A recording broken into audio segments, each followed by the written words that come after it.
La lumière du matin filtrait à travers les fenêtres du sol au plafond du penthouse, avec une froideur particulière, projetant de longues ombres sur les sols en marbre qui semblaient faire écho au vide dans la poitrine d'Élodie. Elle se tenait immobile devant la vaste étendue de verre, son reflet tel un spectre pâle sur la ville animée en contrebas, regardant Paris s'éveiller à une nouvelle journée de possibilités infinies, des possibilités qui lui semblaient aussi lointaines que les étoiles elles-mêmes. 4 ans, 4 longues années depuis qu'elle avait prononcé les mots « Oui, je le veux », lors d'une cérémonie qui avait été plus spectacle que sacrement, plus transaction commerciale qu'union de cœur. Le souvenir de ce jour lui revenait maintenant avec l'amère clarté que seul le recul pouvait offrir. Les centaines d'invités qui avaient chuchoté derrière leurs mains gantées à propos de cette union inhabituelle, les photographes qui avaient capturé chaque sourire mis en scène, chaque moment soigneusement orchestré, qui avaient proclamé au monde qu'Élodie Montfort avait épousé Alexandre Épine, l'un des millionnaires les plus puissants et énigmatiques de leur génération. Pourtant, durant toutes ces années, à travers toutes les apparitions publiques et les galas de charité, à travers la façade soigneusement entretenue d'un bonheur conjugal, ils ne l'avaient jamais touchée avec quoi que ce soit ressemblant à de l'affection. Leurs interactions avaient été cordiales, distantes, professionnelles même, comme si elles n'étaient qu'une autre acquisition dans son vaste empire, un bel ornement à exposer quand nécessaire et à ignorer quand ce n'était pas le cas. Elle pressa sa paume contre la vitre froide, le contraste entre la chaleur de sa peau et le froid hivernal s'infiltrant par la fenêtre servant de métaphore à son existence dans cette cage dorée. La ville en contrebas pulsait de vie, de passion, de toutes ces connexions humaines qui lui avaient été refusées. Les gens se hâtaient sur les trottoirs avec détermination, leurs visages animés par la joie, la colère, l'amour. N'importe quelle émotion semblait préférable à l'engourdissement qui était devenu son compagnon constant. « Madame Épine !» vint la voix douce de Madame Beauchamp, la gouvernante qui avait servi la famille Épine pendant des décennies, et qui traitait Élodie avec une gentillesse qui lui semblait souvent être la seule chaleur dans sa vie. Monsieur Épine est parti au bureau. Il a dit qu'il ne serait pas à la maison pour dîner ce soir encore. Élodie ne se détourna pas de la fenêtre. Elle avait appris à ne pas l'attendre pour dîner, tout comme elle avait appris à ne pas l'attendre pour le petit déjeuner, ni pour aucun repas d'ailleurs. Son absence était devenue aussi prévisible que le lever du soleil, et peut-être plus bienvenue. Au moins quand il n'était pas là, elle n'avait pas à endurer cette politesse étouffante qui marquait chacune de leurs interactions, la façon prudente dont il évitait même le contact physique le plus désinvolte, comme si elle était faite d'un matériau qui pourrait le contaminer. « Merci, Madame Beauchamp », murmura-t-elle, son souffle créant un petit nuage de condensation sur la vitre. « Je pense que je prendrai mon petit déjeuner dans la bibliothèque aujourd'hui. » L'expression de la femme plus âgée s'adoucit avec quelque chose qui aurait pu être de la pitié, bien qu'elle fût trop bien formée pour le laisser paraître complètement. « Bien sûr, madame. Dois-je demander au chef de préparer votre habituel ?» Élodie acquiesça distraitement. Son habituel était devenu aussi prévisible que tout le reste dans sa vie. Café noir, une seule tranche de pain grillé avec de la marmelade, peut-être quelques fruits, si elle se sentait particulièrement ambitieuse pour maintenir le semblant d'appétit. La nourriture avait perdu beaucoup de son attrait, quand chaque repas était consommé dans la solitude, quand chaque bouchée semblait résonner dans la vaste salle à manger, qui aurait pu accueillir 20 personnes, mais qui ne semblait jamais en accueillir plus d'une. Alors que les pas de Madame Beauchamp s'éloignaient dans le couloir, Élodie se détourna enfin de la fenêtre et se dirigea vers la bibliothèque, la seule pièce de l'appartement qui lui semblait appartenir, où Alexandre s'aventurait rarement, peut-être parce que les volumes de poésie et de littérature classique qui tapissaient les murs ne présentaient aucun intérêt pour un homme dont toute l'existence semblait consacrée à l'acquisition de richesses et de pouvoir. La bibliothèque était devenue son sanctuaire, un endroit où elle pouvait se perdre dans les vies et les amours de personnages fictifs qui vivaient la passion et les liens qui semblaient si étrangers à sa propre existence. Ici, entourée par les œuvres des Brontë, d'Austen et de Dickens, elle pouvait prétendre que de tels sentiments n'étaient pas simplement les inventions d'esprits romantiques, mais des possibilités réelles pour des personnes réelles, même si ce n'était pas pour elle. Elle s'installa dans le fauteuil en cuir près de la fenêtre, le seul meuble de tout l'appartement qui montrait des signes d'utilisation réelle, ses coussins moulés à sa forme par d'innombrables heures de lecture, d'évasion dans des mondes où l'amour triomphait de tout et où le mariage était plus qu'un document légal liant deux étrangers dans une indifférence mutuelle. Le journal du matin était plié sur la table d'appoint, et elle y jeta un coup d'œil avec ce même mélange de curiosité et d'appréhension qui était devenu son rituel matinal. La section économique contenait invariablement une mention du dernier triomphe d'Alexandre, une fusion achevée, une entreprise rivale acquise, quelques millions de plus ajoutés à sa fortune déjà incompréhensible. Les pages mondaines présentaient souvent des photographies des divers événements auxquels ils assistaient ensemble, des images d'eux côte à côte dans des tenues formelles parfaites, souriant de leur sourire formel parfait, donnant au monde exactement ce qu'ils s'attendaient à voir d'un des couples les plus en vue de Paris. Elle était devenue très douée pour ce sourire, réfléchit-elle avec une amère ironie. C'était un sourire qui pouvait être convoqué sur commande, qui pouvait durer toute une soirée de bavardage insipide et de toasts au champagne, qui ne faiblissait jamais même lorsque quelques connaissances bien intentionnées commentaient sa chance d'avoir capturé le cœur d'un célibataire si convoité. Si seulement il savait que capturer son cœur aurait d'abord nécessité de trouver la preuve qu'il en possédait un. Le bruit de son téléphone vibrant contre la surface en verre de la table d'appoint interrompit ses réflexions mélancoliques. Un message texte de sa sœur Charlotte, qui vivait sur la Côte d'Azur avec son mari et ses 2 jeunes enfants. Une vie qui semblait exister dans un univers entièrement différent de celui d'Élodie. « Tu me manques. Quand vas-tu convaincre ton mari de prendre des vacances pour que tu puisses nous rendre visite ?» Les enfants n'arrêtent pas de demander après tante Élodie. Élodie fixa le message pendant un long moment avant de taper une réponse aussi pratiquée que son sourire public. « Bientôt, j'espère. Les choses ont été occupées ici. » C'était plus facile que d'expliquer qu'Alexandre n'avait jamais montré le moindre intérêt à rencontrer sa famille, que leur relation existait dans une sphère si soigneusement contenue, que l'idée d'intégrer leur vie de façon significative semblait aussi probable que de trouver de l'eau dans un désert. Madame Beauchamp apparut dans l'embrasure de la porte avec un plateau d'argent portant son petit déjeuner, et Élodie mit le téléphone de côté, reconnaissante de l'interruption.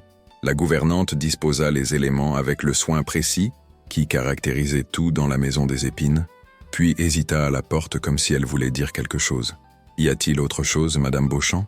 Les mains ridées de la femme plus âgée s'agitèrent sur son tablier. « Pardonnez-moi de parler à tort, madame, mais je sers cette famille depuis 30 ans, et je n'ai jamais vu monsieur Alexandre si... troublé. » Élodie leva brusquement les yeux. « Troublé. Il dort à peine, mange à peine, passe la plupart de son temps dans son bureau même quand il est à la maison. Et parfois je le surprends à regarder. » Elle fit une pause, semblant chercher les mots justes. « À vous regarder quand vous n'en êtes pas consciente. » Comme s'il voulait dire quelque chose mais ne trouvait pas les mots. Cette révélation envoya un battement inattendu dans la poitrine d'Élodie. De l'espoir, peut-être, ou simplement l'écho mourant d'un espoir qu'elle avait depuis longtemps abandonné. « Je suis sûr que vous vous trompez, Madame Beauchamp. Monsieur Épine a ses préoccupations professionnelles. C'est tout. » Mais même en prononçant ces mots, Élodie se surprit à se souvenir de moments qui avaient ressemblé insignifiants à l'époque, mais qui prenaient maintenant un nouveau sens à la lumière de l'observation de Madame Beauchamp. La façon dont elle sentait parfois son regard sur elle pendant leurs rares repas partagés, pour lever les yeux, et le trouver en train d'étudier son journal avec une absorption apparente. Le matin où elle avait trouvé une première édition de Jane Eyre, son roman préféré, sur sa table de chevet sans explication, bien qu'elle n'ait jamais mentionné son amour pour ce livre devant lui. La façon dont sa mâchoire se crispait presque imperceptiblement chaque fois que d'autres hommes lui parlaient lors de fonctions sociales, une tension qu'elle avait attribuée à un mécontentement général des obligations sociales plutôt qu'à quelque chose ressemblant à de la possessivité ou de la jalousie. Madame Beauchamp hocha la tête et se retira, laissant Élodie seule avec ses pensées et son petit déjeuner à peine touché. Le café refroidi, tandis qu'elle restait assise en contemplation, son esprit parcourant 4 années de mariage, cherchant des signes qu'elle aurait pu manquer, des indices de sentiments sous la surface soigneusement entretenue de leur relation. Avait-elle été si absorbée par sa propre douleur, son propre sentiment de rejet et d'isolement, qu'elle avait échoué à voir que peut-être Alexandre était également piégé dans cette étrange prison qu'ils avaient créée ensemble? Cette pensée était à la fois grisante et terrifiante. Si Madame Beauchamp avait raison, s'il y avait quelque chose sous son extérieur froid, alors peut-être y avait-il encore de l'espoir pour eux. Mais si elle avait tort, si elle se permettait de croire à des possibilités qui n'existaient pas, la déception pourrait finalement briser ce qui restait de son esprit. La journée passa comme la plupart de ses journées, dans la solitude ponctuée de brèves interactions avec le personnel de maison, dans la lecture qui offrait une évasion temporaire des questions qui tourmentaient son esprit, dans le maintien soigneux de l'image de contentement qu'elle avait perfectionnée au fil des ans. Mais les paroles de Madame Beauchamp avaient planté une graine de possibilité qui refusait d'être ignorée, et vers le soir, Élodie se retrouva dans la position inhabituelle d'espérer réellement qu'Alexandre pourrait rentrer à la maison. Quand l'horloge sonna 9 heures et qu'elle entendit le son distinctif de sa clé dans la serrure, son cœur commença à battre avec une intensité qui la surprit. Elle resta dans la bibliothèque, ne voulant pas paraître trop impatiente, mais chaque fibre de son être était accordée au son de ses mouvements à travers l'appartement. Elle l'entendit parler brièvement à Madame Beauchamp, entendit ses pas sur le sol en marbre du hall d'entrée, et puis, silence. Des minutes passèrent. Puis elle entendit la porte de son bureau se fermer avec son caractéristique clic doux, et elle sut qu'une fois de plus, ils passeraient la soirée dans le même appartement, mais dans des mondes complètement séparés. La déception fut vive et immédiate, mais elle s'accompagna de quelque chose qu'elle n'avait pas ressenti depuis des années, de la détermination. Elle avait passé 4 ans à accepter les paramètres de leur étrange mariage. 4 ans à se dire que c'était simplement ainsi que les choses étaient et seraient toujours. Mais l'observation de Madame Beauchamp avait éveillé quelque chose en elle, une étincelle obstinée d'espoir qui refusait d'être éteinte par une soirée de plus de distance polie. Si Alexandre Épine était vraiment troublé, s'il la regardait avec un désir inexprimé comme le prétendait Madame Beauchamp, alors peut-être était-il temps de découvrir ce qui se cachait sous la surface de leur vie soigneusement orchestrée. Pour la première fois dans leur mariage, Élodie commença à envisager la possibilité d'être celle qui briserait le silence qui avait défini leur relation. L'idée la terrifiait, mais elle la remplissait aussi d'un sentiment de détermination qu'elle avait presque oublié être capable de ressentir. Demain, décida-t-elle, regardant les lumières de la ville scintiller comme des étoiles au-delà de sa fenêtre, demain elle commencerait à découvrir si l'homme qu'elle avait épousé était aussi inaccessible qu'il le paraissait, ou s'il y avait un cœur qui battait sous cet extérieur parfaitement pressé, un cœur qui pourrait, contre toute attente, battre pour elle.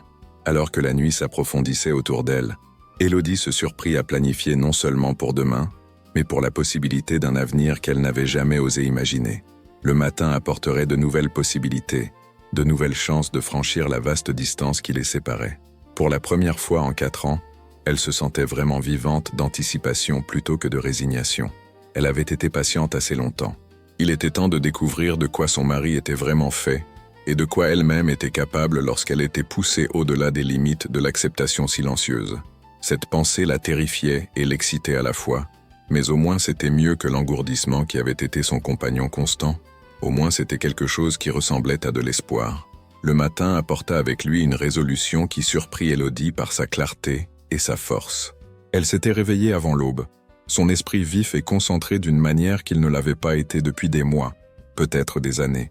La conversation avec Madame Beauchamp avait agi comme une clé, tournant dans une serrure dont elle n'avait même pas réalisé l'existence, ouvrant des possibilités qui avaient été scellées derrière des années de résignation soigneuse et d'indifférence pratiquée. Elle choisit sa tenue avec un soin inhabituel, sélectionnant une robe de soie vert émeraude qu'elle n'avait portée qu'une seule fois auparavant, lors d'un gala de charité où elle avait surpris le regard d'Alexandre sur elle plus d'une fois, bien qu'il n'ait rien dit sur son apparence alors comme il ne le faisait jamais. La robe faisait ressortir la couleur de ses yeux et complimentait ses cheveux auburn d'une manière qui la faisait se sentir, peut-être pour la première fois dans leur mariage, délibérément belle, plutôt que simplement présentable. Alexandre était déjà à la table du petit déjeuner quand elle entra dans la salle à manger, une vision si inhabituelle qu'elle s'arrêta momentanément à la porte. En 4 ans de mariage, elle pouvait compter sur les doigts d'une main le nombre de matins où ils avaient partagé le petit déjeuner, et jamais il n'avait été celui qui l'attendait. Il était assis avec sa posture caractéristique parfaite, ses cheveux noirs impeccablement coiffés malgré l'heure matinale, son attention apparemment absorbée par les rapports financiers étalés devant lui. Mais il y avait quelque chose de différent chez lui ce matin, une tension dans ses épaules qui parlait de nuits sans sommeil et de pensées agitées. « Bonjour Alexandre », dit-elle, sa voix portant une chaleur qui semblait étrangère après des années de formalité polie. Il leva les yeux et pendant un instant, elle vit quelque chose vaciller sur ses traits, de la surprise, peut-être, ou quelque chose de plus profond qui disparut si rapidement qu'elle aurait pu l'imaginer. Ses yeux sombres, qu'elle avait souvent pensé être comme des matins d'hiver, semblaient saisir chaque détail de son apparence avant qu'il ne se compose dans son masque habituel de politesse distante. « Bonjour Élodie ». Sa voix était aussi contrôlée que d'habitude, mais il y avait quelque chose dans la façon dont il prononçait son nom qui était différent, comme s'il le goûtait sur sa langue, et le trouvait étonnamment doux. « Tu as bonne mine ce matin ?» C'était peut-être la chose la plus proche d'un compliment personnel qu'il lui avait offert dans tout leur mariage, et elle sentit un frémissement de quelque chose qui aurait pu être de l'espoir, ou qui aurait pu être du désespoir pur. Elle prit sa place habituelle en face de lui, assez proche pour voir comment la lumière du matin captait les fils d'argent à ses tempes. Il n'avait que 32 ans, mais les exigences de son empire l'avaient marqué de petites façons qui ne faisaient qu'ajouter à son austère beauté. « J'ai pensé visiter le musée d'Orsay aujourd'hui, » dit-elle, se versant du café avec des mains qui ne tremblaient que légèrement. « Il y a une nouvelle exposition de peinture pré-raphaélite. Je me demandais si tu pourrais... » Elle laissa l'invitation en suspens entre eux, un pont tendu avec hésitation à travers le gouffre qui avait défini leur relation. La main d'Alexandre s'immobilisa sur sa tasse de café, et elle le regarda tandis qu'une série d'émotions traversait son visage trop rapidement pour qu'elle puisse les interpréter. Pendant un moment, elle pensa qu'il pourrait réellement accepter, pourrait pour une fois sortir des limites rigides qu'il avait construites autour de leur vie commune. Mais ensuite, son expression se ferma, revenant au masque familier de distance polie.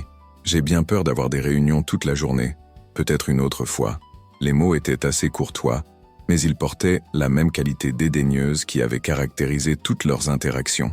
Pourtant, quelque chose dans son ton, une petite hésitation avant qu'il ne parle, lui fit se demander si le refus lui coûtait quelque chose. Les mots de Madame Beauchamp résonnèrent dans son esprit. « Parfois je le surprends à vous regarder quand vous n'en êtes pas consciente. » Comme s'il voulait dire quelque chose mais ne trouvait pas les mots. « Bien sûr, » dit-elle, parvenant à garder sa voix ferme. « Je comprends à quel point ton travail est exigeant. » Ils terminèrent leur petit déjeuner dans le silence qui était devenu leur état normal, mais cela semblait différent maintenant, chargé de possibilités non exprimées et de désirs inexprimés. Quand Alexandre se leva pour partir, rassemblant ses papiers avec les mouvements efficaces qui marquaient tout ce qu'il faisait, Élodie se surprit à parler, avant de perdre son courage. « Alexandre ?»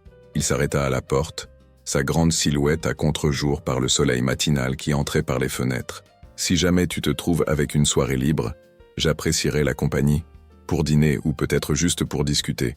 J'ai l'impression que nous nous connaissons à peine, malgré 4 ans de mariage. » La déclaration resta suspendue entre eux comme une confession, brute et honnête d'une manière que leur relation n'avait jamais permise.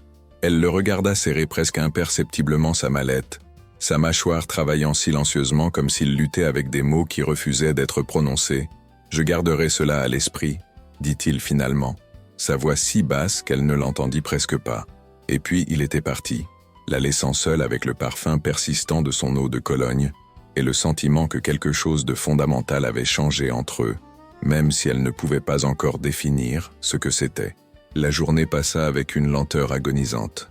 Élodie se trouva incapable de se concentrer sur sa visite prévue au musée, incapable de se perdre dans les livres comme elle le faisait habituellement, incapable de faire quoi que ce soit d'autre que de rejouer la conversation du matin et d'analyser chaque mot, chaque geste, chaque expression fugitive qui avait traversé le visage d'Alexandre.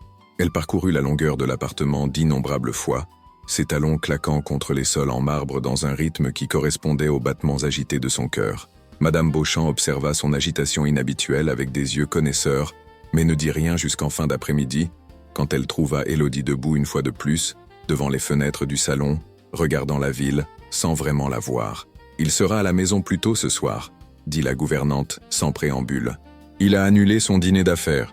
Il m'a demandé de dire au chef de préparer un dîner pour 2. » Le cœur d'Élodie bondit, puis plongea tout aussi rapidement. « Peut-être qu'il attend un associé d'affaires. »« Non, madame. Il a spécifiquement demandé à mettre la table dans la petite salle à manger. 2 couverts, des bougies. » Le sourire de madame Beauchamp était doux, mais significatif.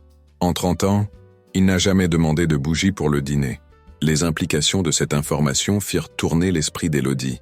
Les bougies suggéraient l'intimité, le romantisme même, des concepts qui avaient été si étrangers à leur mariage qu'elle savait à peine comment les traiter. Était-il possible que son invitation ce matin l'ait affecté plus qu'il ne l'avait laissé paraître? Était-il possible qu'il soit enfin prêt à combler la distance entre eux? Elle passa les heures restantes avant son retour dans un état d'anticipation nerveuse qui lui rappelait ses années d'adolescence, se préparant pour son premier vrai rendez-vous. Elle changea de robe 2 fois, se décida pour une petite robe noire simple mais élégante qui était sophistiquée sans être trop formelle, trop manifestement calculée. Elle détacha ses cheveux de leur chignon habituel, permettant aux vagues auburn de tomber doucement autour de ses épaules, d'une manière qu'elle savait la flatter, mais qu'elle n'avait jamais osé porter en sa présence. Quand elle entendit sa clé dans la serrure à exactement 7 heures, son cœur battait si rapidement qu'elle craignait qu'il ne soit visible sous la soie de sa robe. Elle se força à rester dans la bibliothèque, à maintenir un semblant de la maîtrise qui avait été son armure pendant tant d'années, mais chaque nerf de son corps était accordé à ses mouvements à travers l'appartement. Elle l'entendit parler à Madame Beauchamp, entendit ses pas s'arrêter devant la porte de la bibliothèque. Pendant un moment, elle pensa qu'il pourrait entrer, pourrait enfin franchir le seuil de son sanctuaire, mais à la place, elle l'entendit continuer dans le couloir vers sa chambre. Le bruit d'eau courante suggérait qu'il se douchait, et elle se surprit à imaginer des choses qu'une épouse de 4 ans aurait dû connaître intimement, mais qui restaient aussi mystérieuses pour elle que s'ils ne s'étaient jamais rencontrés. Quand Madame Beauchamp frappa doucement à la porte de la bibliothèque pour annoncer que le dîner était servi, les mains d'Élodie tremblaient, si violemment qu'elle dut les serrer ensemble pour les calmer. Elle se dirigea vers la petite salle à manger, un espace qu'il n'avait jamais partagé qui était habituellement réservé à ses repas solitaires, et la trouva transformée. La table, qui semblait généralement austère et utilitaire malgré sa qualité évidente, était maintenant dressée avec la plus belle porcelaine et le cristal. 2 grandes bougies scintillaient dans des chandeliers d'argent, projetant des ombres dansantes sur les murs et remplissant la pièce d'une lumière chaude et dorée qui était totalement différente de l'éclairage dur qui illuminait habituellement leurs interactions. Des fleurs fraîches, des roses blanches et des gypsophiles ornèrent le centre de la table, leur parfum se mêlant aux subtils arômes des bougies pour créer une atmosphère qui parlait de célébration, de nouveau départ. Alexandre était déjà debout près de sa chaise et sa vue lui coupa le souffle. Il avait changé sa tenue d'affaires habituelle pour un pantalon sombre et une chemise blanche ouverte au col, plus décontractée qu'elle ne l'avait jamais vue et d'une certaine manière plus abordable. La lumière des bougies jouait sur ses traits, adoucissant les lignes dures de son visage et le faisant paraître plus jeune, moins intimidant. Élodie, il s'avança pour tirer sa chaise, un geste de courtoisie qui aurait dû être banal entre mari et femme, mais qui semblait révolutionnaire étant donné la distance qui avait toujours existé entre eux. Sa main effleura son épaule alors qu'elle s'asseyait, le premier contact physique délibéré entre eux dans tout leur mariage, et elle sentit ce toucher brûler à travers la soie de sa robe comme une marque. « C'est charmant », parvint-elle à dire, bien que sa voix sortît plus haletante qu'elle ne l'avait voulu. « Merci. J'ai pensé...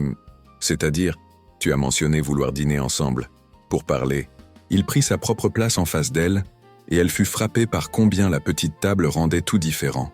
Au lieu de la vaste étendue de la salle à manger principale, ils étaient assez proches pour qu'elle puisse voir les paillettes d'or dans ses yeux sombres, pour observer la façon dont sa gorge bougeait quand il avalait ce qui aurait pu être de la nervosité. Le repas fut servi avec l'efficacité habituelle de Madame Beauchamp, mais Élodie était à peine consciente de la nourriture.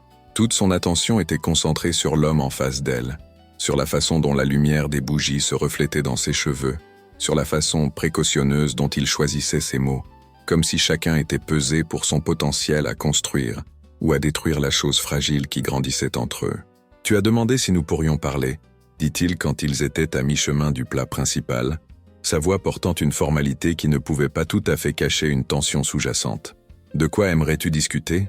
C'était une question si prudente, si parfaitement neutre, et pourtant elle pouvait sentir l'invitation plus profonde qui se cachait dessous.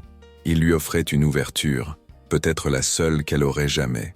Elle posa sa fourchette et le regarda directement, rassemblant le courage qu'elle avait accumulé toute la journée. « J'aimerais savoir qui tu es », dit-elle simplement. « Au-delà de l'homme d'affaires, au-delà de la figure publique, j'aimerais connaître l'homme que j'ai épousé. » Quelque chose vacilla dans son expression, de la surprise peut-être, ou de la peur. « Je ne suis pas sûr qu'il y ait grand-chose à connaître au-delà de ce que tu vois. Je ne crois pas cela. » Sa voix devint plus forte alors qu'elle parlait, réchauffée par une conviction qui la surprit. « Personne ne devient aussi accompli que toi sans passion, sans force motrice au-delà de la simple ambition. Personne ne choisit les livres que tu as dans ton bureau. Je les ai vus, Alexandre, la poésie, la philosophie, sans avoir des profondeurs qui vont bien au-delà des rapports financiers et des accords de fusion. » Il resta silencieux si longtemps qu'elle commença à craindre d'avoir dépassé les bornes, d'avoir poussé trop fort trop vite. Mais quand il parla enfin, sa voix portait une vulnérabilité qu'elle n'avait jamais entendue de lui auparavant. « Mon père croyait que l'émotion était une faiblesse, dit-il, les yeux fixés sur son verre de vin plutôt que de rencontrer son regard. Que l'attachement rendait un homme vulnérable à la manipulation, à l'échec. Il a construit son empire en ne faisant entièrement confiance à personne, en gardant tout le monde à distance. C'était une philosophie réussie, d'un point de vue commercial. Et d'un point de vue personnel, il est mort seul. » Les mots furent prononcés si doucement qu'elle les manqua presque. Entouré de richesses, de succès, de tout ce pour quoi il avait travaillé, mais seul, Élodie sentit son cœur se serrer devant la douleur cachée sous son ton factuel. « Est-ce ce que tu veux? Mourir seul ?» Finalement, il la regarda, et dans ses yeux, elle vit un désir si profond, si soigneusement enfoui, qu'il lui coupa le souffle. « Je ne sais pas comment vouloir autre chose. Je ne sais pas comment être autre chose que ce qu'il a fait de moi. » La confession resta suspendue entre eux comme un pont enfin construit à travers le gouffre qui les avait séparés. Élodie tendit la main à travers la petite table, ses doigts touchant sa main où elle reposait à côté de son verre de vin. Il ne s'écarta pas, mais elle le sentit se tendre au contact, comme s'il combattait chaque instinct que son père lui avait inculqué. « Tu pourrais apprendre ?» dit-elle doucement. « Nous pourrions apprendre ensemble. Nous sommes encore jeunes, Alexandre. Il n'est pas trop tard pour que nous devenions plus que deux personnes qui partagent par hasard un nom et une adresse. » Sa main se retourna sous la sienne, ses doigts s'entrelaçant avec les siens dans une étreinte qui était presque désespérée dans son intensité. « Je ne sais pas comment être un mari, Élodie. Je ne sais pas comment être plus que ce que je suis.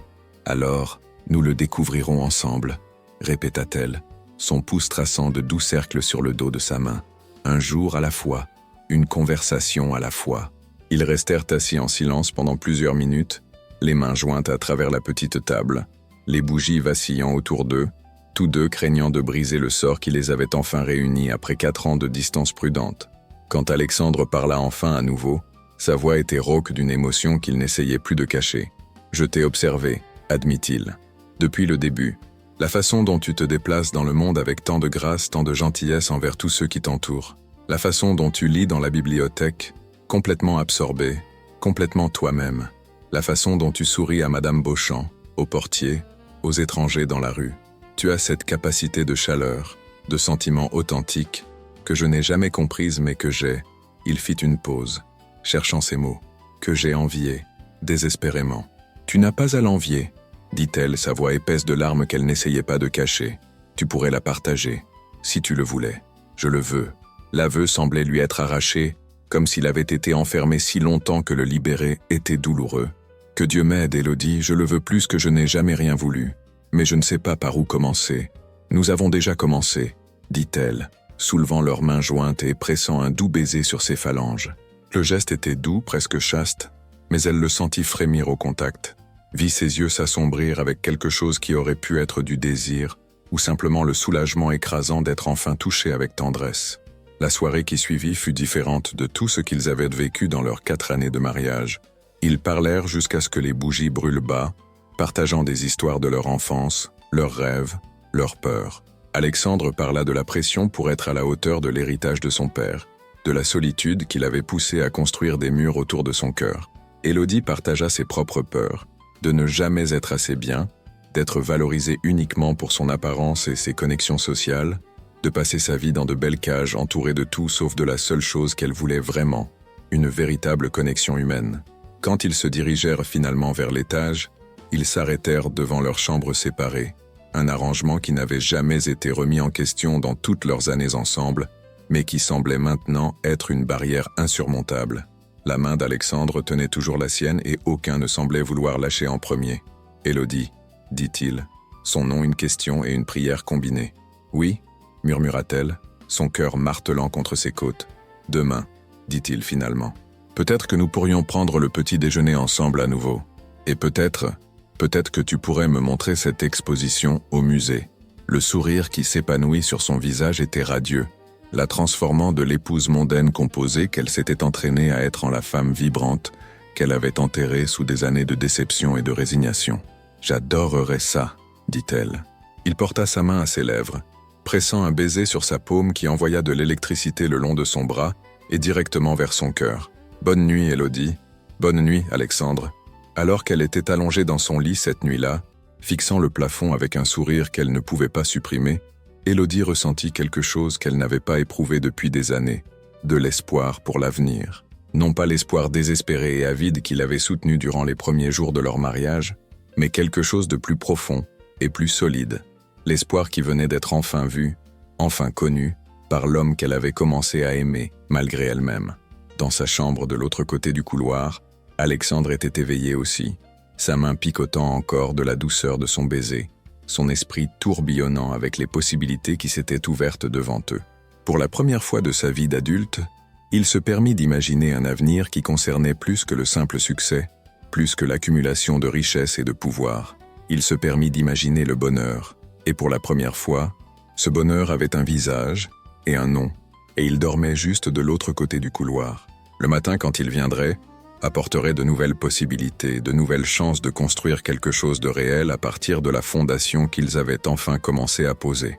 Mais pour l'instant, c'était suffisant de savoir qu'ils n'étaient plus seuls dans leur silence séparé. Ils étaient enfin vraiment ensemble de la manière la plus importante de toutes. Les semaines qui suivirent leur dîner aux chandelles passèrent comme des pages d'une histoire qu'Élodie n'avait jamais osé espérer vivre. Chaque matin apportait de petites révélations, de minuscules brèches dans la forteresse qu'Alexandre avait construite autour de son cœur, et avec chaque jour qui passait, elle se sentait tomber plus profondément amoureuse de l'homme qu'elle commençait enfin à connaître. Leurs conversations au petit déjeuner devinrent un rituel chéri, remplaçant les repas solitaires qui avaient redéfini leur mariage pendant 4 ans. Alexandre arrivait à table avec sa ponctualité habituelle, mais maintenant ses yeux cherchèrent les siens immédiatement, et le formel bonjour avait évolué en quelque chose de plus chaleureux, plus intime. Il avait commencé à s'enquérir de ses projets pour la journée, à écouter avec un intérêt sincère lorsqu'elle parlait de ses lectures, de son travail caritatif, des petits détails de sa vie qui avaient précédemment semblé trop insignifiants pour être partagés. La visite au musée avait été une révélation en soi. Élodie avait regardé avec fascination Alexandre se tenir devant les peintures pré-raphaélites, ses yeux sombres, étudiant chaque coup de pinceau, avec une intensité qui parlait d'une appréciation authentique de la beauté. Lorsqu'elle avait commenté l'histoire d'amour tragique dépeinte dans l'une des peintures, il s'était tourné vers elle avec une expression qui lui avait coupé le souffle. « Crois-tu en ce genre d'amour » avait-il demandé, sa voix si basse qu'elle avait dû se rapprocher pour l'entendre, assez près pour sentir la chaleur émanant de son corps. « Le genre qui consume tout le reste ?»« J'y croyais » avait-elle répondu honnêtement. Avant d'apprendre à me protéger de vouloir des choses impossibles, ses yeux avaient scruté son visage avec une intensité qui la faisait se sentir exposée, vulnérable. Peut-être que certaines choses qui semblent impossibles sont simplement retardées.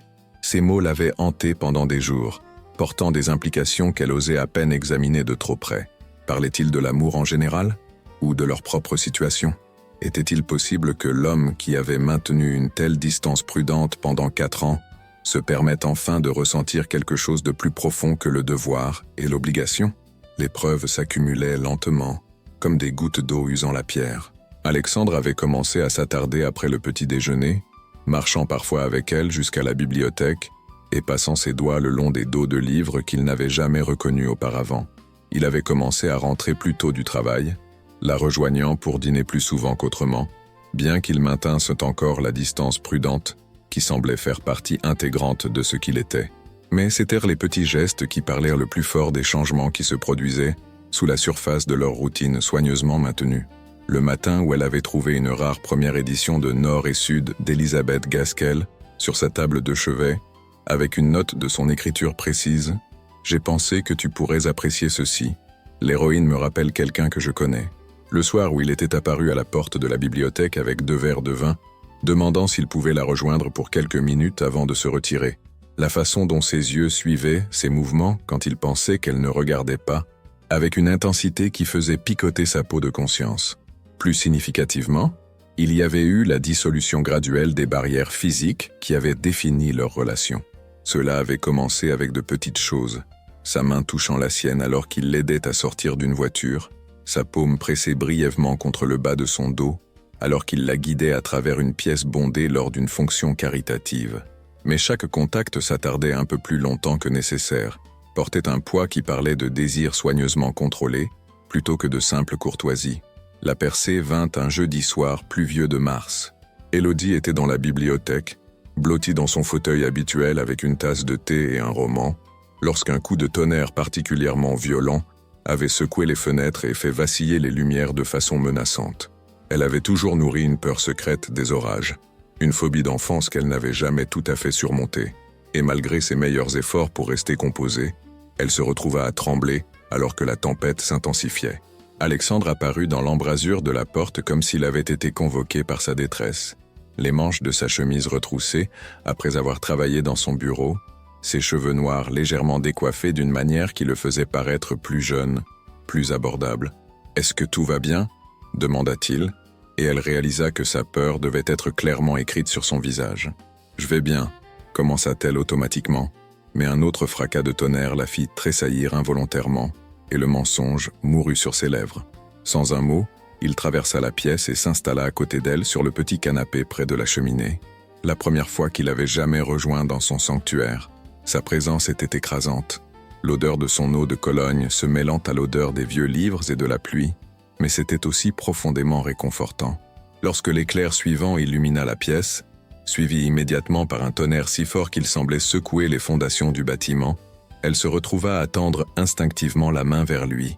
Ses bras l'entourèrent, sans hésitation, l'attirant contre sa poitrine avec une tendresse qui amena des larmes à ses yeux. Elle pouvait sentir les battements rapides de son cœur sous sa joue, pouvait entendre la façon dont sa respiration changeait alors qu'elle se blottissait plus complètement contre lui.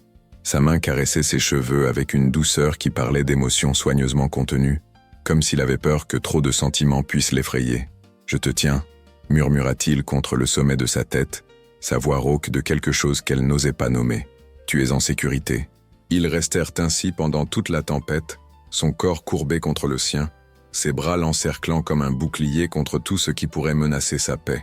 Elle le sentit se détendre graduellement alors que le tonnerre s'éloignait, sentit la tension quitter ses muscles alors qu'il s'autorisait ce moment d'intimité sans garde. Quand elle leva finalement les yeux vers lui, ses yeux étaient sombres d'une émotion qui fit accélérer son pouls. « Élodie !» dit-il, son nom à peine plus qu'un murmure. Sa main vint encadrer son visage, son pouce traçant la courbe de sa pommette avec une révérence qui la faisait se sentir chérie d'une manière qu'elle n'avait jamais connue. « Je !» quoi qu'il ait été sur le point de dire, fut perdu alors qu'elle levait son visage vers le sien, comblant la distance entre eux dans un baiser qui était d'abord hésitant, interrogateur, mais qui s'approfondit alors qu'il répondait avec une fin qui parlait de 4 années de retenue soigneuse finalement brisée. Ses lèvres étaient chaudes et fermes contre les siennes, son baiser portant un désespoir qui correspondait au sien, comme s'ils se noyaient, tous les deux, et avaient enfin trouvé de l'air.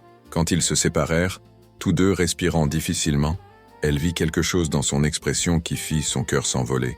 De la vulnérabilité, oui, mais aussi une tendresse qui transformait ses traits austères en quelque chose de beau. Son front reposait contre le sien, ses yeux fermés comme s'il savourait le moment. « J'ai voulu faire ça depuis le jour où nous nous sommes mariés », confessa-t-il, sa voix si basse qu'elle ne l'entendit presque pas. Mais j'avais peur. Peur de quoi? Peur que si je me permettais de ressentir quoi que ce soit pour toi, je perdrais complètement le contrôle. Peur que je voudrais trop, aurais besoin de trop. Mon père disait toujours que le désir était l'ennemi du succès, que tenir à quelqu'un lui donnait un pouvoir sur toi qui pouvait détruire tout ce que tu avais construit. Le cœur d'Élodie souffrait pour le jeune homme à qui on avait enseigné que l'amour était une faiblesse, que se soucier des autres était dangereux. Que penses-tu maintenant? Il ouvrit les yeux, rencontrant son regard avec une intensité qui lui donnait l'impression qu'il pouvait voir jusqu'à son âme. Maintenant, je pense que ce que j'ai construit ne signifie rien si je n'ai personne avec qui le partager. Maintenant, je pense que la seule chose pire que d'être vulnérable est d'être seul. Les mots restèrent suspendus entre eux comme une promesse, comme les premières lignes d'un poème qui commençait seulement à être écrit. Quand il l'embrassa à nouveau, ce fut avec une révérence qui parlait d'émerveillement, comme s'il ne pouvait pas tout à fait croire qu'elle était réelle, qu'elle était sienne, qu'après 4 ans de distance prudente, ils avaient enfin trouvé leur chemin l'un vers l'autre. Les jours qui suivirent apportèrent une transformation qui était visible pour tous ceux qui gravitaient autour d'eux. Madame Beauchamp souriait plus souvent, fredonnant en accomplissant ses tâches, clairement ravie par le changement dans l'atmosphère de l'appartement. Le personnel du bureau d'Alexandre commença à commenter son humeur améliorée, sa patience accrue face aux frustrations mineures qui auraient auparavant mérité de vives réprimandes. Même les photographes mondains commencèrent à remarquer la différence lorsqu'ils apparaissaient ensemble lors de fonctions publiques, la façon dont la main d'Alexandre s'attardait à la taille d'Élodie, la façon dont leurs yeux se rencontraient à travers des salles bondées, la chaleur authentique de leur sourire lorsqu'ils se regardaient. Mais c'étaient les moments privés qui révélaient vraiment la profondeur du changement qui se produisait entre eux. Alexandre avait commencé à la chercher le soir, non pas avec la politesse formelle qui avait caractérisé leurs interactions précédentes, mais avec une faim pour sa compagnie qu'il n'essayait plus de cacher. Il trouvait des excuses pour la toucher, ajustant une mèche de ses cheveux, prenant sa main pour examiner une bague qu'elle portait, la stabilisant avec une main dans son dos qui s'attardait plus longtemps que nécessaire. L'attraction physique qui avait toujours couvé sous la surface de leur relation, soigneusement réprimée et poliment ignorée, s'était épanouie en quelque chose qui chargeait l'air entre eux d'électricité. Élodie se retrouva hyper consciente de sa présence, de la façon dont ses chemises s'étiraient sur ses larges épaules, de la façon dont ses yeux s'assombrissaient quand il la regardait, de la grâce contrôlée avec laquelle ils se déplaçaient dans leurs espaces partagés. Pourtant, malgré tous les progrès qu'ils avaient accomplis, il restait des barrières entre eux qu'aucun ne semblait prêt à franchir complètement. Ils maintenaient toujours des chambres séparées, observaient encore les convenances prudentes qui avaient gouverné leur mariage depuis le début. Les baisers qu'ils partageaient étaient passionnés mais brefs, se terminant toujours avant de pouvoir mener au genre d'intimité qui les rendrait vraiment mari et femme dans tous les sens du terme. La tension devenait insupportable, un bourdonnement constant de désir et de frustration qui colorait chaque interaction. Élodie se surprenait à fixer ses mains et à se demander ce qu'elle ressentirait sur sa peau, à laisser ses pensées dériver pendant les conversations pour imaginer ce que ce serait de se réveiller dans ses bras. Les nuits étaient les pires, allongé seul dans son lit en sachant qu'il était juste de l'autre côté du couloir, séparé par rien de plus que la convention et la peur de pousser trop vite, trop loin. La résolution vint, inévitablement, d'une source inattendue. La sœur d'Élodie, Charlotte, avait appelé avec la nouvelle qu'elle serait à Paris pour un week-end, voulant rencontrer le mystérieux mari qui avait gardé Élodie si isolée de sa famille. La perspective de présenter Alexandre à Charlotte remplissait Élodie d'un mélange d'excitation et de terreur. Sa sœur était perspicace, chaleureuse, et absolument dépourvue des filtres sociaux qui gouvernaient le monde d'Élodie. Si quelqu'un pouvait voir à travers la façade soigneusement maintenue de leur mariage, ce serait Charlotte. Elle est très directe, prévint Élodie, alors qu'il se préparait pour l'arrivée de Charlotte. Elle ne comprend pas le genre de arrangements formels qui sont courants dans notre cercle social. Alexandre fit une pause en ajustant sa cravate, rencontrant ses yeux dans le miroir. Tu crains qu'elle réalise que notre mariage n'a pas été conventionnel? L'euphémisme prudent resta suspendu entre eux, reconnaissant sans tout à fait énoncer la vérité fondamentale de leur relation. Je crains qu'elle pose des questions auxquelles je ne suis pas sûr de savoir comment répondre. Il se tourna pour lui faire face complètement, son expression sérieuse. Que voudrais-tu que je lui dise? À propos de nous, je veux dire. À propos de ce que nous sommes, l'un pour l'autre. C'était une question juste, mais qui touchait au cœur même de leur relation en évolution. Qu'étaient-ils l'un pour l'autre? Plus qu'ils ne l'avaient été 6 mois auparavant, certainement, mais moins qu'elle ne le souhaitait.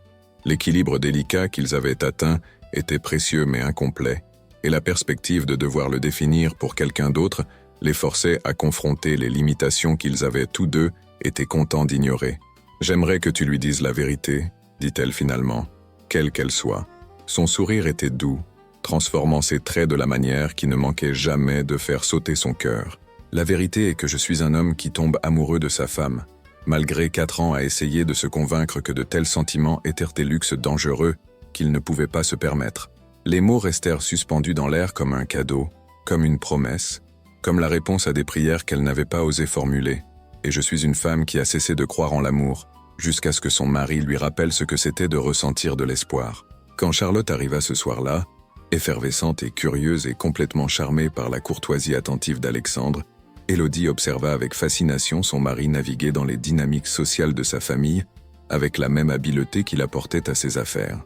Mais il y eut des moments tout au long du dîner où elle surprit sa sœur à les étudier tous les deux, avec des yeux connaisseurs, absorbant la façon dont l'attention d'Alexandre ne s'éloignait jamais loin d'Élodie, la façon dont sa main cherchait la sienne à travers la table, l'électricité qui crépitait entre eux-mêmes dans une conversation désinvolte. « Tu es heureuse ?»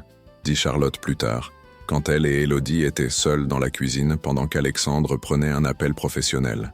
Ce n'était pas une question, mais une observation, prononcée avec la satisfaction de quelqu'un qui s'était inquiété pour un être cher pendant longtemps. « Je le suis », répondit Élodie, et réalisa en prononçant ces mots qu'ils étaient vrais d'une manière qu'ils n'avaient pas été depuis des années. Cela nous a pris du temps pour trouver notre chemin l'un vers l'autre, mais nous l'avons fait.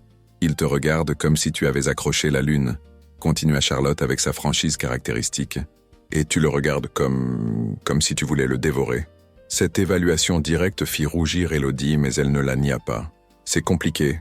Nous sommes mariés depuis 4 ans, mais à bien des égards, nous commençons seulement à nous connaître. L'expression de Charlotte s'adoucit avec compréhension. Parfois, les meilleures histoires d'amour sont celles qui prennent du temps à se déployer. Parfois, les gens ont besoin de grandir l'un vers l'autre. Quand Alexandre revint de son appel, il trouva les 2 sœurs parlant doucement, et quelque chose dans l'expression d'Élodie dut transmettre la substance de leur conversation, car ses yeux s'assombrirent d'une émotion qu'elle commençait à reconnaître. Le reste de la soirée passa dans une brume de vin et de rire, et du genre de domesticité facile qu'Élodie n'avait jamais imaginé pouvoir exister dans leur appartement formel. Mais ce fut après que Charlotte se soit retirée dans la chambre d'amis que le véritable moment de vérité arriva.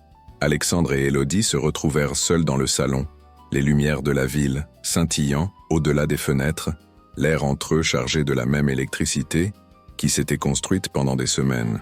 Quand il tendit la main vers elle, l'attirant dans ses bras avec un désespoir qui parlait de désir à peine contrôlé, elle y alla volontiers, avec impatience, prête finalement à franchir les dernières barrières qui les séparaient. « Élodie », dit-il contre ses lèvres, son nom une prière et une supplication combinées. « Je ne peux pas, je ne veux plus attendre. Je veux que tu sois ma femme dans tous les sens du terme. »« Oui », murmura-t-elle, ce simple mot contenant 4 années de désir et d'espoir et d'amour enfin exprimés. « Oui, Alexandre, s'il te plaît. » Quand il la souleva dans ses bras et la porta vers les escaliers, vers sa chambre, vers l'avenir qu'ils étaient enfin prêts à revendiquer ensemble, Élodie eut l'impression d'être portée non seulement à travers l'appartement, mais à travers le gouffre qui les avait séparés si longtemps. Dans ses yeux, elle vit la même merveille qui remplissait son propre cœur, le même étonnement que l'amour les ait trouvés, malgré tout ce qui s'était dressé sur son chemin. L'homme qui avait passé 4 ans à éviter son contact était sur le point de faire d'elle vraiment sa femme, et la femme qui avait renoncé à l'amour était sur le point de découvrir ce que cela signifiait d'être complètement, totalement chérie. La nuit qui s'étendait devant eux les transformerait tous les deux, comblerait l'écart final entre les étrangers qu'ils avaient été et les amants qu'ils étaient destinés à devenir. Alors que la porte de la chambre d'Alexandre se fermait derrière eux, Élodie sut qu'ils étaient enfin prêts à revendiquer ce qui avait été le leur de droit depuis le début. Pas seulement un mariage de nom, mais une véritable union de cœur, d'esprit et de corps qui les rendrait enfin complets. La lumière du matin qui filtrait à travers les fenêtres de la chambre d'Alexandre tombait sur une scène qui aurait été impensable quelques semaines auparavant. Élodie était blottie contre la poitrine de son mari, ses cheveux auburn étalés sur son épaule comme de la soie répandue, sa respiration douce et régulière dans le rythme paisible d'un véritable repos. Pour la première fois en 4 ans de mariage, elle s'était réveillée dans les bras de son mari, et la justesse de cela la remplissait d'un contentement si profond qu'il semblait atteindre son âme même. Alexandre était déjà éveillé, l'avait été depuis un moment, soupçonnait-elle, bien qu'il restât parfaitement immobile comme s'il craignait que tout mouvement puisse perturber le miracle de sa présence à ses côtés. Ses yeux sombres, quand elle leva finalement la tête pour les rencontrer, contenaient une vulnérabilité qu'elle n'avait jamais vue auparavant, comme si les heures passionnées qu'ils avaient partagées avaient arraché les dernières de ses défenses, soigneusement construites. « Bonjour Marie », murmura-t-elle, le mot portant un poids et une signification qu'ils n'avaient jamais possédés auparavant. Ils avaient été légalement mariés pendant 4 ans, mais ce n'est que maintenant qu'elle se sentait vraiment liée à lui, unie non pas simplement par la cérémonie et le contrat, mais par l'intimité la plus profonde que 2 personnes pouvaient partager. « Bonjour, femme », répondit-il, sa voix rauque de sommeil et d'émotion. Sa main vint encadrer son visage avec une tendresse qui fit battre son cœur, son pouce traçant la courbe de sa joue, comme s'il mémorisait ses traits. Je commençais à penser que j'avais peut-être rêvé tout cela. Elle pressa un baiser sur sa paume, goûtant le sel et le parfum persistant de son eau de Cologne. Si c'était un rêve, alors nous l'avons partagé, et je n'ai aucun désir de me réveiller. La nuit qui était passée entre eux avait été une révélation dans tous les sens. Alexandre avait été un amant d'une passion surprenante et d'une patience infinie, vénérant son corps avec une révérence qui parlait de 4 années de désirs réprimés enfin libérés. Chaque toucher avait été délibéré, chaque caresse conçue pour lui apporter du plaisir, chaque mot d'affection murmurait une promesse de dévotion qui allait bien au-delà du désir physique. Mais ça avait été plus que la simple passion qui les avait transformés tous les deux. Dans l'obscurité de sa chambre, avec les lumières de la ville dessinant des motifs sur les murs autour d'eux, ils avaient finalement abandonné les derniers prétextes qui les avaient séparés. Alexandre avait parlé de ses peurs, de sa solitude, du poids écrasant des attentes qu'il avait façonné en un homme qui ne faisait complètement confiance à personne. Élodie avait partagé ses propres luttes, les années à se sentir invisible malgré être constamment observée, à se demander si quelqu'un verrait un jour au-delà de son rôle social pour voir la femme en dessous. Maintenant, dans la douce lumière de l'aube, ils n'étaient plus les mêmes personnes qui avaient maintenu une telle distance prudente pendant 4 ans. Ils étaient nés à nouveau dans les bras l'un de l'autre, transformés par l'acte simple mais révolutionnaire de se permettre d'être complètement connus et complètement acceptés par un autre être humain. « Que se passe-t-il maintenant » demanda Élodie, bien qu'elle soupçonna qu'elle connaissait déjà la réponse. Ce n'était pas simplement une nuit de passion qui s'évanouirait avec la lumière du matin, c'était le début de la vie qu'ils auraient dû vivre depuis le début. « Maintenant, nous apprenons ce que signifie vraiment être mariés, » dit Alexandre, ses bras se resserrant autour d'elle comme s'ils pouvaient s'accrocher à ce moment pour toujours. « Maintenant, nous découvrons ce que nous aurions pu être si nous n'avions pas eu si peur de ressentir trop. » Les semaines qui suivirent furent une période de lune de miel qu'aucun n'avait vécue durant leur véritable lune de miel 4 ans plus tôt. Cette affaire raide et formelle qui avait été plus une opportunité photo qu'une escapade romantique. Cette fois, leur romance se déploya dans les espaces qu'ils avaient toujours partagés, mais jamais vraiment habités ensemble. L'appartement qui avait autrefois ressemblé à un musée devint un foyer, rempli de rires et de conversations et des silences confortables de 2 personnes qui ne ressentaient plus le besoin de maintenir une parfaite maîtrise en présence l'une de l'autre. Alexandre commença à travailler de la maison plus souvent, conduisant des réunions depuis son bureau, pendant qu'Élodie lisait dans la bibliothèque, tous deux trouvant des excuses pour se chercher tout au long de la journée. Leurs heures de déjeuner devinrent des moments volés d'intimité, leur dîner du soir transformé d'échanges polis en conversations authentiques sur tout et rien. La distance formelle qui avait caractérisé leurs apparitions publiques céda la place à une chaleur qu'il était impossible de cacher, et les photographes mondains qui les avaient autrefois capturés ressemblant à d'élégants étrangers, les trouvaient maintenant échangeant des regards qui parlèrent de plaisanteries privées et de secrets partagés.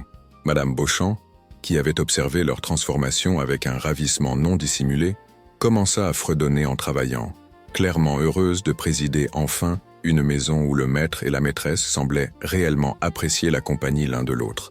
Les autres membres du personnel, qui s'étaient habitués à naviguer dans les protocoles prudents d'un mariage, qui était plus un arrangement commercial qu'une histoire d'amour, se détendirent graduellement dans les rythmes plus faciles d'un foyer, où l'affection était ouvertement affichée. Mais peut-être que le changement le plus significatif était chez Alexandre lui-même. L'homme qui avait été façonné par la croyance de son père que l'émotion était une faiblesse, commença à découvrir la force qui venait de se permettre de ressentir profondément.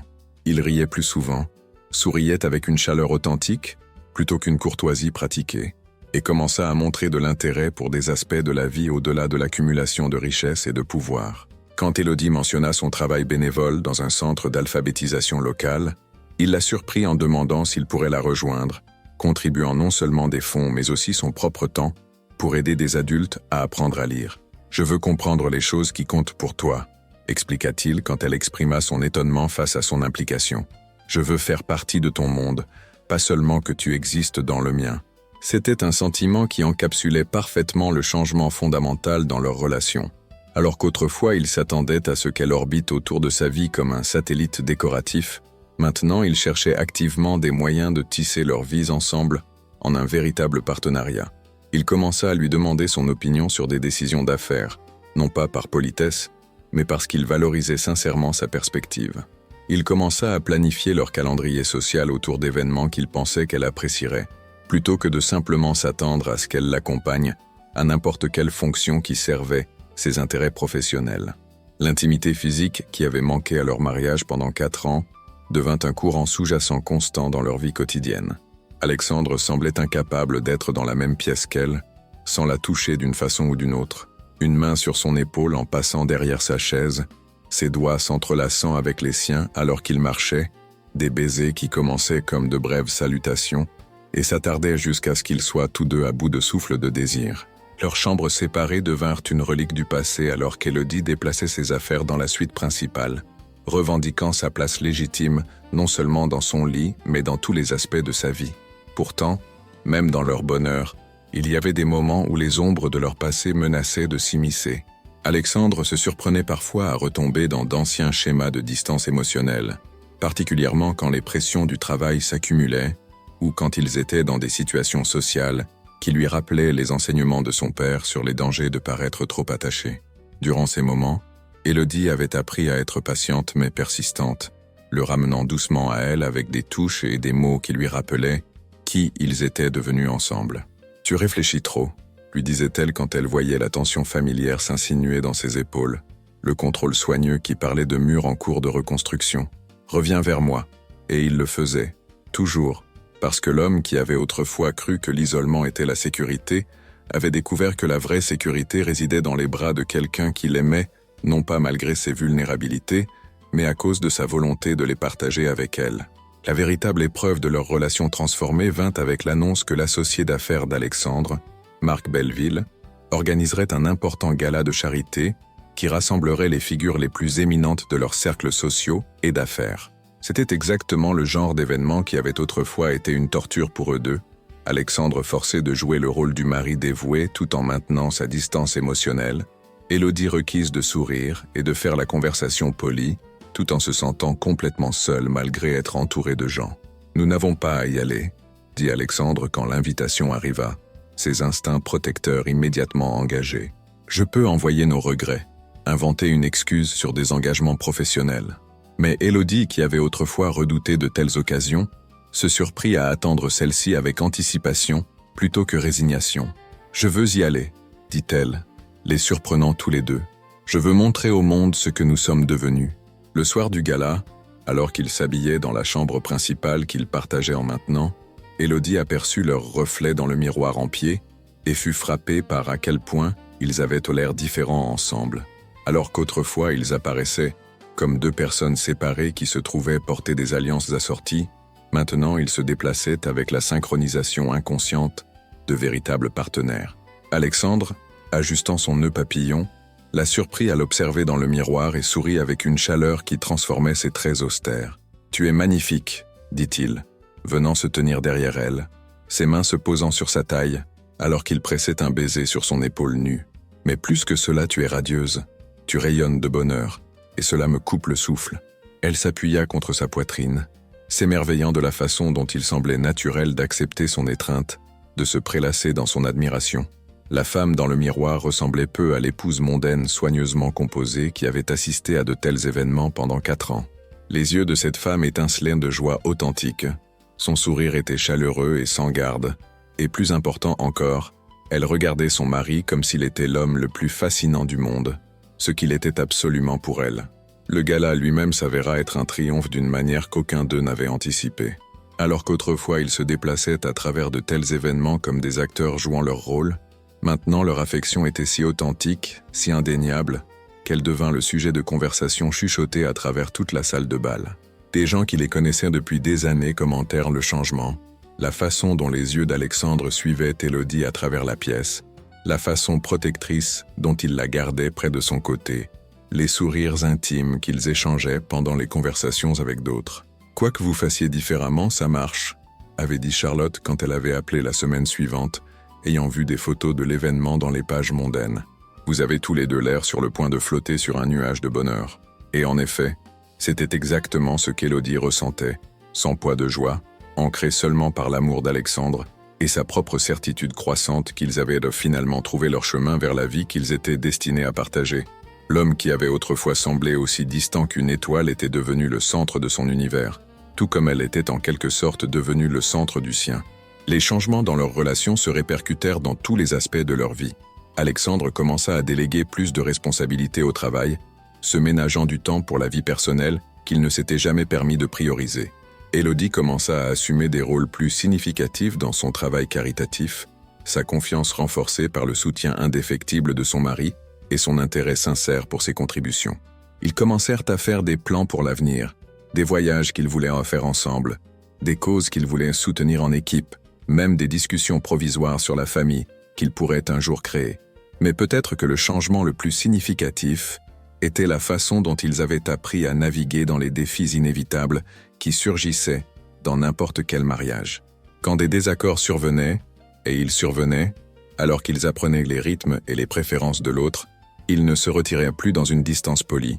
Au lieu de cela, ils avaient développé la capacité de se disputer de manière constructive, d'exprimer leurs sentiments ouvertement et de travailler ensemble vers une résolution. Les compétences en communication qu'ils avaient été forcés de développer pendant leur fiançailles les servaient bien dans la vie conjugale, leur permettant d'aborder les problèmes avant qu'ils ne puissent dégénérer en ressentiment. Un soir de fin de printemps, alors qu'ils étaient assis ensemble sur la terrasse surplombant le jardin du Luxembourg, Alexandre prit la main d'Élodie avec le même sens d'émerveillement qui avait caractérisé son toucher depuis la nuit où ils étaient vraiment devenus mari et femme. « Penses-tu parfois à ce qui serait arrivé si nous n'avions jamais trouvé notre chemin l'un vers l'autre » demanda-t-il, son pouce traçant des motifs sur sa paume. « Si nous avions continué comme nous étions pendant les 40 prochaines années ?» Élodie considéra sérieusement la question, imaginant une vie de distance polie continue, de chambres séparées et de conversations prudentes et toutes les petites tragédies d'un mariage qui n'existait que sur papier. « Je pense que nous aurions lentement disparu, » dit-elle finalement. Pas physiquement, mais les personnes que nous sommes réellement auraient été enterrées si profondément, sous toute cette courtoisie soigneuse, qu'elles auraient fini par cesser d'exister complètement. Et maintenant, elle se tourna pour lui faire face complètement, sa main libre venant tracer la ligne forte de sa mâchoire. Maintenant, je me sens plus moi-même que je ne l'ai jamais été. Tu me rends plus courageuse, Alexandre. Tu me donnes envie d'être la meilleure version de ce que je pourrais être. Tu m'as sauvé, dit-il simplement, de devenir mon père, de vivre sa vie de bel et terrible isolement. Tu m'as appris que la force ne vient pas de se tenir seul. Elle vient de choisir de se tenir avec quelqu'un qui voit tous tes défauts et t'aime quand même. Alors que le soleil se couchait sur la ville qu'ils appelaient leur foyer, peignant le ciel dans des teintes d'or et de cramoisie qui rivalisaient avec n'importe quel chef-d'œuvre, Élodie réfléchit au voyage qui les avait amenés à ce moment. 4 ans de mariage leur avaient finalement appris ce que signifiait être mariés, et la leçon avait valu chaque moment de douleur et de solitude qui l'avait précédé. Ils n'étaient de plus 2 personnes prétendant être une. Ils étaient devenus un dans le sens le plus vrai, leurs forces et faiblesses individuelles se combinant pour créer quelque chose de plus fort et plus beau que ce que l'un ou l'autre aurait pu réaliser seul. L'avenir s'étendait devant eux, brillant de possibilités, et pour la première fois depuis leur jour de mariage, ils étaient impatients de découvrir ce qu'ils pourraient contenir. L'air nocturne se rafraîchissait autour d'eux, mais aucun ne bougea pour rentrer. Ils avaient passé trop de soirées séparées, trop de nuits dans des silences séparés. Maintenant, ils chérissaient chaque moment de connexion, chaque opportunité de simplement exister ensemble dans un contentement parfait.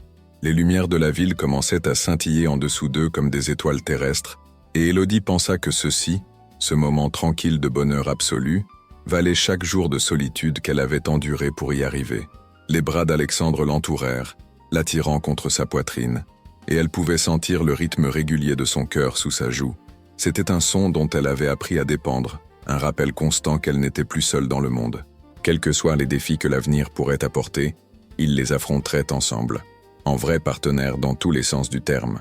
Le millionnaire qui avait autrefois cru que l'amour était un luxe qu'il ne pouvait pas se permettre, avait finalement revendiqué ce qui était sien, non pas par la force ou l'exigence, mais par la cultivation patiente de la confiance et de la tendresse. Et la femme qui avait renoncé à l'amour avait découvert que parfois les plus grandes romances n'étaient pas celles qui commençaient par la passion, mais celles qui grandissaient lentement, soigneusement, délibérément en quelque chose qui pouvait résister à n'importe quelle tempête. Ils n'étaient plus des étrangers partageant un nom. Ils étaient mari et femme dans le sens le plus profond et le plus vrai de ces mots, et l'air nocturne autour d'eux semblait scintiller avec la promesse de tous les lendemains qu'ils partageraient. 2 ans s'étaient écoulés depuis cette nuit transformatrice où Alexandre avait finalement revendiqué sa femme dans tous les sens du terme, et le penthouse qui avait autrefois ressemblé à un mausolée pulsait maintenant avec l'énergie vibrante d'une vie vraiment vécue. Le soleil du matin traversait les fenêtres du sol au plafond, illuminant non pas la perfection stérile qui avait autrefois caractérisé l'espace, mais le beau chaos d'un foyer où l'amour avait été autorisé à s'épanouir. Les livres d'Élodie se mêlaient maintenant librement aux revues d'affaires d'Alexandre, sur toutes les surfaces disponibles, leurs habitudes de lecture ayant convergé de la manière confortable des couples qui avaient appris à partager non seulement l'espace, mais les pensées et les rêves. Des fleurs fraîches, non plus les arrangements formels choisis par des décorateurs, mais des bouquets sauvagement romantiques qu'Alexandre avait pris l'habitude d'apporter à la maison sans occasion, remplissaient chaque pièce de couleurs et de parfums. Des photographies bordaient la cheminée et les tables d'appoint, capturant des moments de leurs voyages ensemble. Alexandre riant avec une joie sans garde sur une plage en Provence, Élodie radieuse dans une robe d'été alors qu'elle nourrissait des pigeons sur une place parisienne, tous deux rayonnants alors qu'ils dansaient au mariage de leurs amis, ressemblant enfin au couple amoureux que le monde avait toujours supposé qu'ils étaient. Mais le changement le plus significatif n'était pas dans leur environnement mais en eux-mêmes. Alexandre, qui s'était autrefois déplacé dans la vie avec la précision contrôlée d'un homme effrayé de montrer toute vulnérabilité, se tenait maintenant avec la confiance détendue de quelqu'un qui n'avait plus rien à cacher. Son succès dans les affaires n'avait pas diminué, si quoi que ce soit, son bonheur accru l'avait rendu plus décisif, plus innovant, plus disposé à prendre des risques calculés, mais ce n'était plus la seule mesure de sa valeur à ses propres yeux. Élodie, pendant ce temps, s'était épanouie en une femme de substance dont l'influence s'étendait bien au-delà des pages mondaines. Son travail d'alphabétisation s'était étendu en une organisation à but non lucratif complète, et sa passion authentique pour aider les autres avait fait d'elle une conférencière et une avocate très demandée. L'épouse timide et négligée qui s'était autrefois sentie comme un bel accessoire était devenue une force à part entière, la partenaire égale de son mari dans tous les sens significatifs. Ce matin, cependant, portait une signification que ni la ville animée en contrebas ni l'observateur occasionnel n'auraient pu détecter. Élodie se tenait à nouveau à la fenêtre où cette histoire avait commencé, mais son reflet montrait maintenant une femme transformée non seulement par l'amour, mais par le secret qu'elle portait, un secret qui compléterait leur voyage d'étranger, à amant, à quelque chose de plus profond encore. Alexandre la trouva là, tout comme il l'avait trouvée d'innombrables matins au cours des 6 dernières années, mais son approche était entièrement différente maintenant. Au lieu de la distance prudente qui avait autrefois caractérisé chacun de ses mouvements autour d'elle, il vint derrière elle et enroula ses bras autour de sa taille, l'attirant contre sa poitrine, avec la familiarité aisée d'un homme qui avait revendiqué tous les droits de toucher et de tenir la femme qu'il aimait. « Tu es debout tôt », murmura-t-il contre ses cheveux, sa voix encore rauque de sommeil mais chaude d'affection. « Tu m'as manqué dans le lit ». Elle se pencha dans son étreinte, s'émerveillant comme toujours de la force solide de lui, de la façon dont son corps s'ajustait parfaitement contre le sien, comme s'ils avaient été conçus spécifiquement l'un pour l'autre. Je n'arrivais pas à dormir, trop de choses à penser. Quelque chose dans son ton le fit resserrer ses bras autour d'elle, ses instincts protecteurs immédiatement engagés. Quel genre de pensée? Agréable, j'espère. Elle se tourna dans ses bras, étudiant son visage dans la lumière du matin. À 34 ans, il était encore plus beau qu'il ne l'avait été quand ils s'étaient remariés, les lignes autour de ses yeux parlant maintenant de rire plutôt que de stress, sa bouche adoucie par le genre de contentement qui venait d'être profondément aimé et d'aimer profondément en retour. Les bordures que la formation de son père avait sculptées dans ses traits avaient été lissées par le bonheur, révélant l'homme qu'il avait toujours été sous l'armure de contrôle et de distance. « Alexandre, dit-elle, tendant la main pour tracer la ligne forte de sa mâchoire, que dirais-tu si je te disais que notre famille est sur le point de s'agrandir ?» Pendant un moment, il ne comprit pas sa signification, ses yeux sombres scrutant son visage avec confusion. Puis la compréhension se fit jour, et elle regarda chaque émotion qu'elle aurait pu espérer se jouer sur ses traits. Surprise, émerveillement, joie, et finalement une tendresse si profonde qu'elle lui coupa le souffle. « Es-tu » Il ne semblait pas pouvoir finir la question, ses mains se déplaçant vers sa taille comme s'il pouvait déjà détecter les changements se produisant en elle. « Oui » murmura-t-elle, des larmes de bonheur coulant sur ses joues. « Nous allons avoir un bébé, Alexandre. Tu vas être père. » Le baiser qu'il lui donna était différent de tous ceux qu'ils avaient repartagés auparavant. Désespéré de gratitude, féroce de joie possessive, tendre d'un amour qui avait grandi bien au-delà de tout ce qu'ils avaient jamais cru possible. Quand ils se séparèrent, tous deux respirant difficilement, ses yeux brillaient de larmes non versées. « Depuis combien de temps le sais-tu ? Je le soupçonnais depuis quelques semaines, mais je voulais être certaine avant de te le dire. J'ai vu le médecin hier. » Elle pressa sa paume contre sa joue, sentant le léger tremblement de sa mâchoire qui trahissait la profondeur de son émotion. « Es-tu heureux ? » « Heureux » Il rit, un son riche d'émerveillement. Élodie, je n'ai pas de mots pour ce que je suis, terrifié certainement, émerveillé, reconnaissant au-delà de toute mesure. Ses mains se posèrent de façon protectrice sur son ventre encore plat. Un bébé, notre bébé. Les jours qui suivirent furent un tourbillon de préparation et de révélation alors qu'il s'adaptait à la réalité de la parentalité imminente. Alexandre, qui avait abordé chaque défi dans sa vie avec une précision méthodique, se plongea dans la recherche sur la grossesse avec la même intensité qu'il avait autrefois réservée aux acquisitions d'entreprises. L'homme qui avait autrefois craint toute manifestation d'émotion parlait maintenant ouvertement de ses espoirs et préoccupations pour leur enfant, partageant des souvenirs de sa propre enfance solitaire et sa détermination à fournir à leur fils ou leur fille l'amour et l'attention qui lui avaient été refusés. « Je veux que notre enfant sache qu'il est désiré », dit-il un soir alors qu'ils étaient assis dans ce qui deviendrait bientôt la nurserie, sa main reposant sur le ventre grandissant d'Élodie. « Je veux qu'il ne doute jamais un seul instant qu'il est la chose la plus importante dans notre monde. Il le saura, » assura Élodie, couvrant sa main de la sienne. « Il aura ce que nous n'avons jamais eu, des parents qui s'aiment autant qu'ils aiment leur enfant. » L'observation était plus profonde que l'un ou l'autre ne l'avait initialement réalisé. En guérissant leur propre relation, en apprenant à s'aimer complètement, ils avaient créé la fondation pour le genre de famille qui pourrait nourrir et soutenir un enfant à travers tous les défis de la croissance. Leur bébé naîtrait non pas dans la distance prudente qui avait caractérisé les premières années de leur mariage, mais dans l'environnement chaleureux et sécurisé d'un foyer où l'amour était librement exprimé et où un véritable partenariat était la norme. À mesure que la grossesse d'Élodie progressait, leurs amis et collègues s'émerveillaient de la transformation continue chez eux deux. Alexandre, qui avait autrefois été connu pour son attention obsessionnelle aux affaires, quittait maintenant le bureau à des heures raisonnables et déclinait les engagements du soir qui le tiendraient éloigné de sa femme. Il assistait à chaque rendez-vous médical, posait des questions avec l'intensité d'un homme dont le monde entier tournait désormais autour de la santé et du bonheur de sa famille grandissante. Élodie, quant à elle, n'avait jamais été plus radieuse. La grossesse lui convenait, apportant un éclat à sa peau et une sérénité à ses manières qui parlaient d'un profond contentement. Mais au-delà des changements physiques, il y avait une transformation intérieure qui était évidente pour tous ceux qui la connaissaient.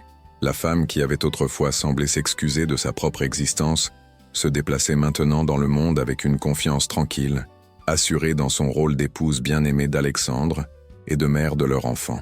La nurserie qu'ils créèrent ensemble devint un symbole de tout ce que leur relation était devenue, un mélange parfait de leurs deux personnalités, pratique mais belle, remplie d'amour et d'espoir pour l'avenir. Alexandre insista pour la peindre lui-même, malgré son manque total d'expérience dans ses tâches domestiques, parce qu'il voulait que la chambre de leur enfant soit façonnée par ses propres mains.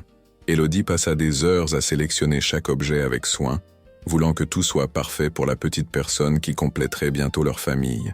Mais peut-être que le moment le plus significatif vint un soir de son 7e mois, alors qu'ils assistaient au même gala de charité où ils étaient apparus pour la première fois comme un couple véritablement uni. Cette fois, cependant, l'état d'Élodie était indéniable, et la vue de l'attention protectrice d'Alexandre envers sa femme visiblement enceinte créa une agitation dans toute la salle de bal. « Tu ne peux pas t'empêcher de la toucher », observa Charlotte avec amusement quand elle les rejoignit pour quelques minutes. « C'est comme si tu avais peur qu'elle puisse disparaître si tu n'es pas physiquement connecté à elle à tout moment. » Alexandre eut la grâce de paraître légèrement embarrassé, mais il ne retira pas sa main du bas du dos d'Élodie. « Je suppose que je suis plutôt possessif, » admit-il. « Mais peux-tu m'en blâmer ? Regarde-la. Elle porte mon enfant, Charlotte. Elle me donne quelque chose que je n'ai même jamais su que je voulais. » La révérence dans sa voix, la façon dont ses yeux ne quittaient jamais le visage d'Élodie alors qu'il parlait, aurait été impossible à imaginer de l'homme distant et contrôlé qu'il avait épousé 6 ans plus tôt. L'amour ne l'avait pas simplement changé, il avait révélé qui il était vraiment sous tout le conditionnement soigneux de son éducation. Le travail, quand il vint finalement un matin de décembre chargé de neige, fut à la fois l'expérience la plus effrayante et la plus triomphante de leur vie. Alexandre, qui avait affronté des conseils d'administration hostiles et des concurrents impitoyables sans sourciller, se trouva presque paralysé de terreur à l'idée que quelque chose puisse arriver à Élodie. Mais elle, puisant dans des réserves de force qui les étonnèrent tous les deux, mit leur fils au monde avec un courage qui laissa son mari en admiration. Quand le médecin plaça leur bébé dans les bras d'Alexandre pour la première fois, la transformation fut complète. L'homme qui avait autrefois cru que l'amour était une faiblesse pleura ouvertement en regardant son fils, ses grandes mains berçant le petit corps avec une douceur infinie. L'enfant, parfait et en bonne santé et absolument magnifique, leva les yeux vers son père avec des yeux sombres qui ressemblaient déjà tellement à ceux d'Alexandre que cela coupa le souffle d'Élodie. « Bonjour petit », murmura Alexandre, sa voix rauque d'émotion. « Je suis ton père et je t'aime plus que je ne savais qu'il était possible d'aimer quoi que ce soit. » Élodie, épuisée mais radieuse de joie, regarda son mari tomber complètement, irrévocablement amoureux de leur fils. Le bébé, comme s'il reconnaissait quelque chose de familier dans la voix d'Alexandre, s'installa paisiblement dans les bras de son père, ses petits doigts s'agrippant à l'homme qui passerait le reste de sa vie à s'assurer que son enfant ne douterait jamais un instant qu'il était chéri. Ils le nommèrent Jacques-Alexandre Épine, d'après le grand-père d'Alexandre, le seul membre de sa famille qui lui avait montré une affection authentique avant que la philosophie de distance émotionnelle de son père ne s'impose. Mais dès sa naissance, il fut simplement Jackie pour eux, la pièce manquante qu'ils ne savaient pas qu'ils attendaient. Les premières semaines de parentalité révélèrent de nouvelles profondeurs dans leur relation, alors qu'ils apprenaient à naviguer ensemble à travers les défis et les joies de prendre soin de leur fils. Alexandre, qui avait autrefois eu peur de sa propre capacité à ressentir, se révéla être un père dévoué dont l'amour pour son enfant n'était égalé que par son adoration continue de sa femme. Élodie observait avec émerveillement son mari, qui avait passé des années à se croire incapable de nourrir qui que ce soit, savait instinctivement comment réconforter leur bébé, comment le faire rire, comment être exactement le genre de père dont leur fils avait besoin. Mais c'était dans les moments tranquilles, les tétés au milieu de la nuit quand ils travaillaient en équipe pour prendre soin de leur enfant, les après-midi où tous les trois faisaient la sieste ensemble sur leur lit, les soirées où ils s'asseyaient dans la nurserie à regarder Jackie dormir, que le vrai miracle de leur transformation était le plus évident. Ils étaient devenus non seulement des amants, non seulement mari et femme, mais une famille dans le sens le plus profond du terme. 1 an après la naissance de Jackie, alors qu'ils célébraient leur 7e anniversaire de mariage, Élodie se retrouva une fois de plus à la fenêtre où ce voyage avait commencé. Mais maintenant, elle tenait leur fils dans ses bras, tandis qu'Alexandre se tenait derrière eux deux, ses mains reposant sur ses épaules, son menton sur le dessus de sa tête. La ville en contrebas restait la même, mais tout le reste dans leur monde avait été transformé par l'acte simple et révolutionnaire de se permettre d'aimer complètement. « Te souviens-tu, dit Alexandre doucement, de te tenir ici ce matin où tu as finalement décidé d'arrêter d'accepter la distance entre nous, quand tu as décidé de te battre pour nous? Je me souviens avoir été terrifiée, admit-elle, déplaçant Jackie sur son autre hanche alors qu'il babillait joyeusement aux oiseaux volant devant la fenêtre. Je me souviens avoir pensé que je préférerais tout risquer plutôt que de continuer à vivre comme des étrangers. Je suis heureux que tu aies été courageuse, dit-il, pressant un baiser sur le sommet de sa tête. Je suis heureux que tu nous aies sauvés tous les deux. Alors qu'ils se tenaient là ensemble, mari, femme et enfant, regardant leur ville s'éveiller à une autre journée de possibilités infinies, Élodie réfléchit au voyage qui les avait amenés à ce moment de parfait contentement. 4 longues années de mariage sans un seul contact significatif avaient failli les détruire tous les deux, mais en apprenant à tendre la main l'un vers l'autre, ils avaient découvert quelque chose de bien plus précieux que la fortune qui les avait d'abord réunis. Ils avaient trouvé l'amour, un amour réel, profond, transformateur qui avait changé 2 personnes solitaires en une famille, liée autant par choix que par destin. Le millionnaire avait finalement pris ce qui était sien, non pas par la force ou l'exigence, mais par la cultivation patiente de la confiance et de la tendresse. Et ce faisant, il avait donné à sa femme quelque chose d'infiniment plus précieux que la richesse ou le statut. Il lui avait donné un amour qui durerait toute une vie et une famille, qui serait leur plus grande réussite. Le soleil du matin continuait à traverser leurs fenêtres, mais maintenant il illuminait non pas le vide, mais l'abondance. L'abondance qui venait de cœurs, qui avaient finalement appris à s'ouvrir complètement l'un à l'autre.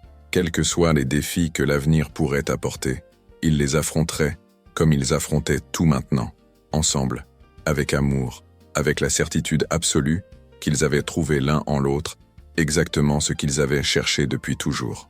Leur histoire d'amour avait mis 6 ans à se déployer pleinement, mais alors qu'ils se tenaient là dans la lumière dorée du matin avec leur fils entre eux, ils savaient que ce n'était que le début d'une vie de bonheur qu'ils avaient choisi de créer ensemble. La distance qui les avait autrefois séparés semblait maintenant impossible à imaginer, remplacée par une intimité si profonde qu'ils se déplaçaient dans la vie comme deux moitiés d'un tout, parfaitement assortis et complètement satisfaits dans l'amour qu'ils avaient si durement combattu pour trouver.